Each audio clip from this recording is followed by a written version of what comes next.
coincidieron en la necesidad de encontrar lo antes posible una solución adecuada que tome en cuenta el bienestar de los ciudadanos cubanos concernidos y contribuya a garantizar una migración legal, segura y ordenada. Raúl reiteró que los cubanos que se encuentran en Costa Rica y deseen regresar a nuestro país tienen todo el derecho de hacerlo, según establece la ley migratoria. Bueno, estábamos escuchando viendo a la televisión cubana. El presidente de Costa Rica pareciera haberse ido de Cuba con las manos vacías. Raúl Castro se limitó, como ustedes escucharon, a repetir que quienes quieran regresar al país están en su derecho, algo que ya sabemos no es la pretensión de los cubanos varados en Centroamérica.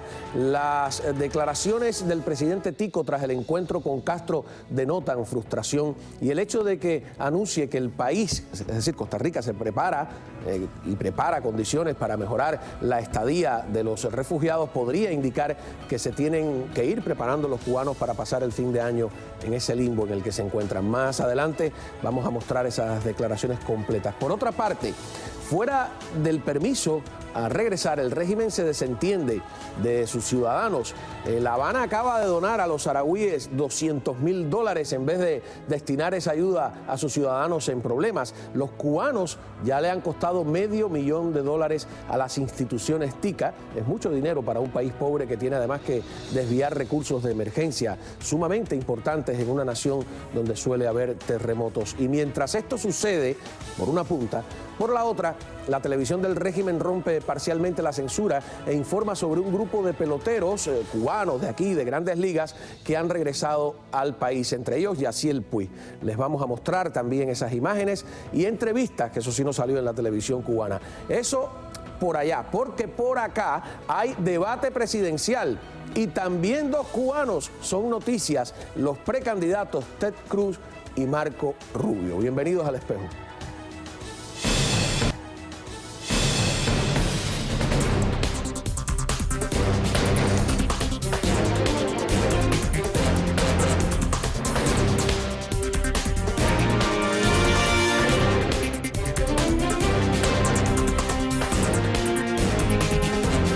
Cifras del deshielo, misteriosa esa presentación. César Vidal, historiador, escritor y analista político español. Muy buenas noches. Muy buenas noches, ¿qué tal? Tengo a Ramón Saúl Sánchez, no sé si lo conoces, presidente del movimiento Democracia, que organizó aquí hace años, varias veces, ¿no?, una flotilla que tenía una pretensión un tanto romántica, pero que yo creo que hay que seguir validando, que es la de que tenemos derecho a regresar a nuestro país. Y te presento también, bueno, bienvenido, hermano, ¿no? Gracias. Estoy acelerado hoy, ¿no? Tenemos a Raudel Collazo, Escuadrón Patriota. Recuerdo la primera vez que lo vi en Cuba, rapeándose. Okay. Hay una canción donde decía todas las verdades juntas, ¿no? Las que no decían. Yo me acuerdo que hice un reportaje de Raudel acaba de decir lo que los discursos políticos se callan, ¿no? De alguna manera, y bueno, lo tenemos acá ahora, estuvo en Costa Rica, ¿no?, y todo esto. Vamos a ver, antes de empezar, un poquito más de lo que ha sucedido en La Habana con la presencia del presidente Tico allá. Durante el encuentro se abordó el tema de la presencia de migrantes cubanos en Costa Rica.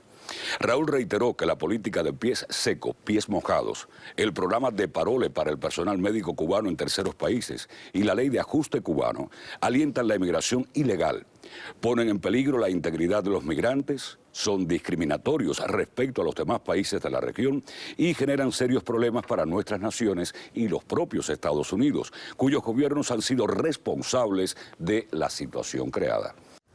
Bueno, muy bien. Ramón, esta técnica de que la culpa la tiene siempre... el tutí. Ajá, siempre está fuera, la culpa nunca está dentro. A ver, yo quisiera que alguien me explicara por qué el gobierno de mi país es el único gobierno en la faz de la tierra que se pone bravo porque haya otro país que tenga una ley que acoge con beneplácito a sus ciudadanos.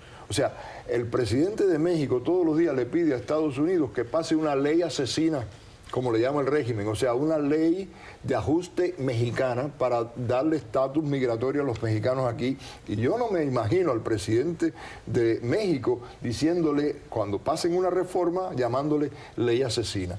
La culpa de todo este éxodo la tiene no la ley de ajuste cubano, la cual es una consecuencia secundaria, la tiene precisamente la dictadura de Castro, que priva al ciudadano de su esperanza. Antes de que existiera la ley de ajuste cubano, había más de 300.000 cubanos ya en Estados Unidos después del triunfo de la revolución.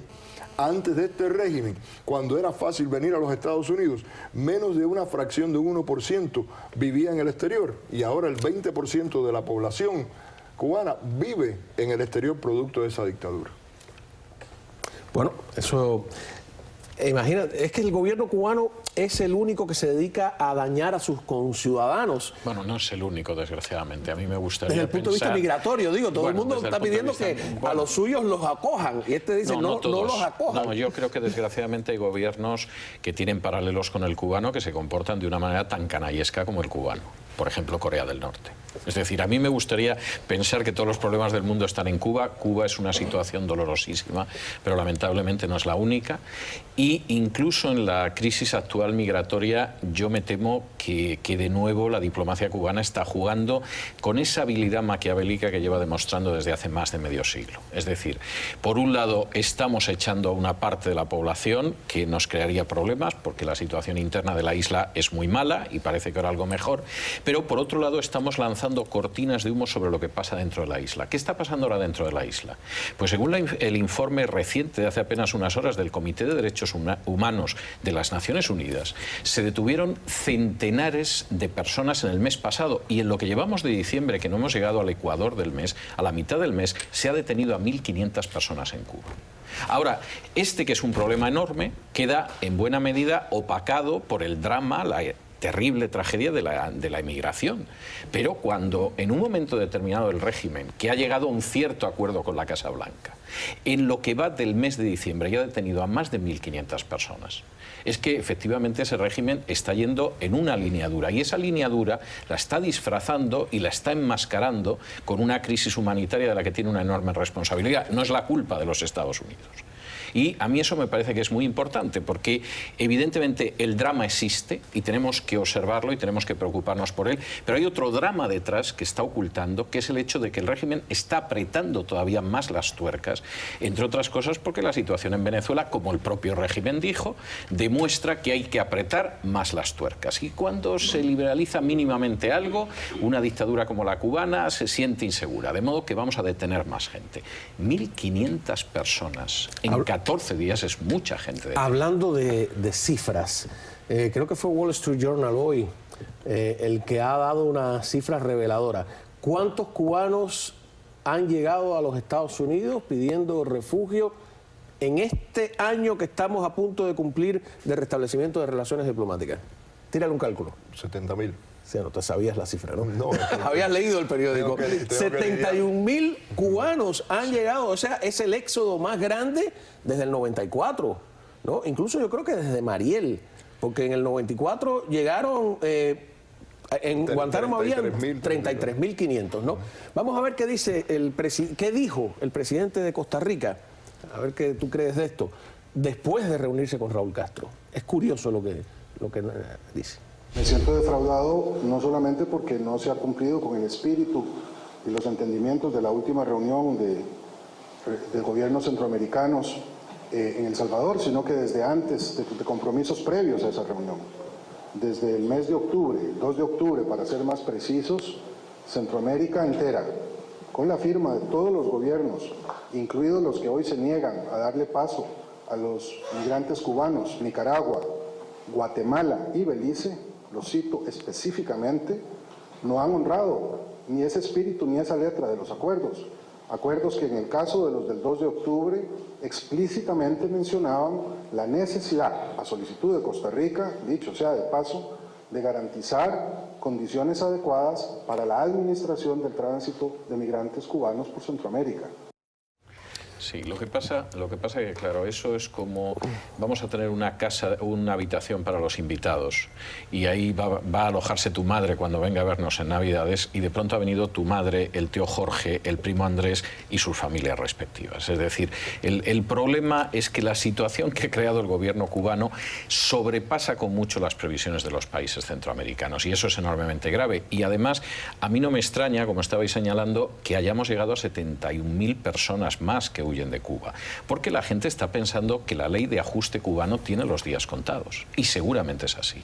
Y como no sabes si va a durar un año, o va a durar 2, o va a durar 3, muchísima gente está pensando que antes de que se acabe la vigencia de la ley de ajuste cubano, yo huyo de la isla, porque después va a ser enormemente difícil poder entrar en Estados Unidos, que es a donde van la mayoría de los emigrantes cubanos. ¿Sabes que yo tengo que confesarte algo?